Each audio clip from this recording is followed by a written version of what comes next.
हैसियत पे। और उसमें ये भी होता है कि अरे ये क्या अब इतना खुशी का मौका है और दो है ना, और ये प्लॉट मांग रहे हैं और ये और हक महर की नहीं भाई नहीं अल्लाह खैर करे, ऐसी बातें नहीं करते। ये भी एक देखा गया है कि आप समझा ही आता है कि शायद हक महर की बात करना या तलाक की सूरत में हक, तो वो ये बदशगुनी है या इस पे बात नहीं करनी चाहिए, जबकि मेरा ख्याल है कि ये कॉन्ट्रैक्ट है उस पे वैसे होना ये चाहिए। मैंने जो देखा है यहाँ पे इश्यूज जो रेज होते हैं वो निकाह के वक्त होते हैं जी। वैसे निकाह की जितनी भी शराइत हैं वो पहले आपस में तय कर लेनी चाहिए पार्टीज को। बिल्कुल।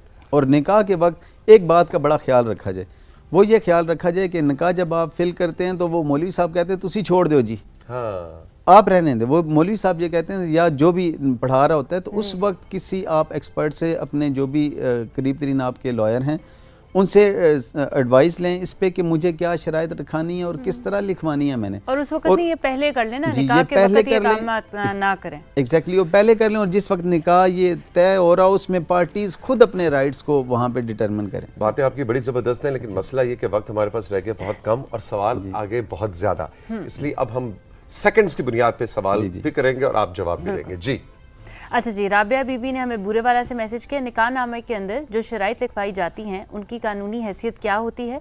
मिसाल के तौर पर अगर एक लड़की का दूसरा निकाह है और पहली शादी से औलाद भी है और निकाह नामे में ये शर्त लिखाई जाए कि दूसरा खावंद बच्चों का खर्च भी दे, तो क्या ये ठीक है? निकाह नामा क्योंकि सिविल कॉन्ट्रैक्ट है तो कॉन्ट्रैक्ट में जो वो आज़ाद मर्जी से उस वक्त कबूल है।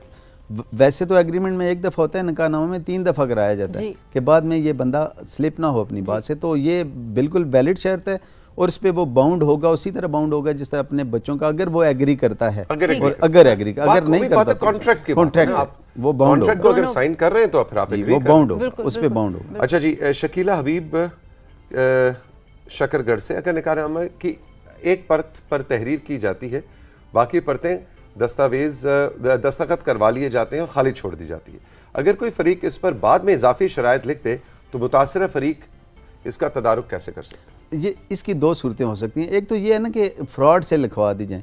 एक ऐसी सूरत है जिसमें उन्होंने हक महर सपोज प्रॉम्प्ट लिखाया, डेफर्ड लिखाया या उस प्रॉपर्टी लिखवाई, वो गलती से किसी और कॉलम में लिखी गई। इन तमाम सूरतों में पार्टीज़, दोनों पार्टीज़ के लिए जो इफेक्ट हो रही हैं, जिसके अगेंस्ट है, वो यूनियन कौंसिल में एप्लीकेशन मूव करे, फौरी तौर पे मूव करके वहाँ पे करेक्शन करवाए। अगर निकाह इंटैक्ट है तो या उस वक्त डिस्प्यूट राइज नहीं हुए तो दोनों हस्बैंड एंड वाइफ जाएं और वो जाके बताएं जी कि बेसिकली ये शर्त इस कॉलम में थी या ये शर्त ये इस तरह लिखी।